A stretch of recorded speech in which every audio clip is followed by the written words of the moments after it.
Seusai bertemu DPR RI dan Kemenpan RB, Ketum P3K tersenyum lebar. Honorer lega.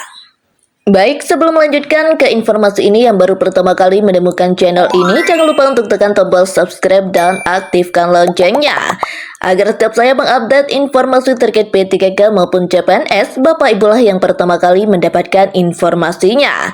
Baik, langsung saja ke informasinya. Ketum P3K RI Teten Nurjamil tersenyum lebar seusai bertemu DPR RI dan Kemenpan RB. Honorer pun bisa tersenyum lega.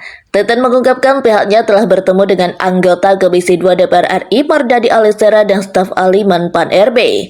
Dari hasil pertemuan tersebut ada sejumlah informasi penting yang diperoleh terkait nasib pegawai pemerintah dengan perjanjian kerja atau P3K dan honorer. Alhamdulillah hasil pertemuan Persatuan P3K RI dengan Pak Mardani dan staf ahli Menpan RB, Bu Hesti dan Pak Yoga cukup membuat kami lega, kata Teten kepada jpnn.com pada Senin 8 Juli.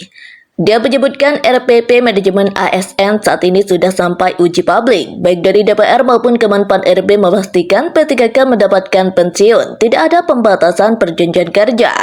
Hal-hal lain terkait tunjangan dan seragam P3K lanjutnya, DPR RI akan mendorong Pemda segera membuat regulasi Pergub atau Perbub atau Perwali Kota terkait tunjangan daerah serta aturan seragam ASN P3K. Teten mengungkapkan baik DPR maupun Kemenpan RB menyampaikan setelah uji publik, RPP manajemen ASN akan masuk tahap harmonisasi yang dilakukan bersama Kementerian Sekretariat Negara. Pak Mardani berjanji usulan kami agar dibuatkan regulasi mengenai hak-hak dan kewajiban ASN P3K yang sama dengan ASN PNS, seperti aturan pangkat, golongan, dan jabatan ASN P3K dan lain-lain akan disampaikan dalam rapat Komisi 2 DPR dengan Menpan RB Azwar Anas, bebernya. Begitu juga dengan soal seragam ASN P3K. Lanjutnya, fraksi PKS dan Komisi 2 DPR RI akan menjurati Menpan RB agar Kemenpan RB memberikan surat edaran kepada kepala daerah terkait masa kontrak, ujar Teten. Kemenpan RB menegaskan tidak ada pemutusan perjanjian kerja selama masih bekerja dengan baik dan disiplin.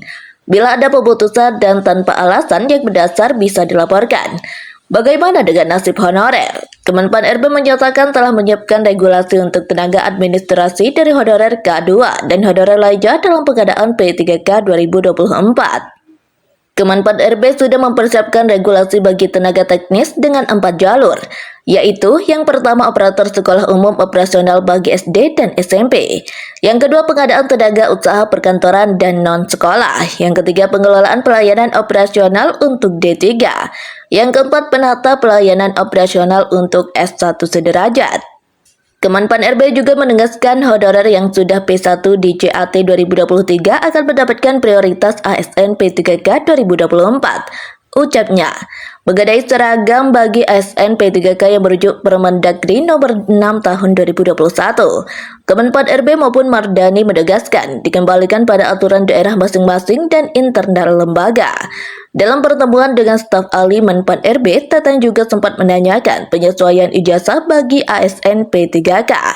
Jawaban Kemenpan RB adalah bisa dilakukan melalui uji kompetensi bagi S1 ke S2.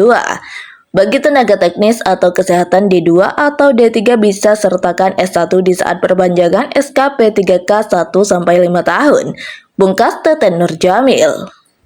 Demikian informasi kali ini. Semoga Bapak Ibu semua bisa diangkat menjadi ASN P3K tahun ini. Kurang lebihnya mohon maaf. Wassalamualaikum warahmatullahi wabarakatuh.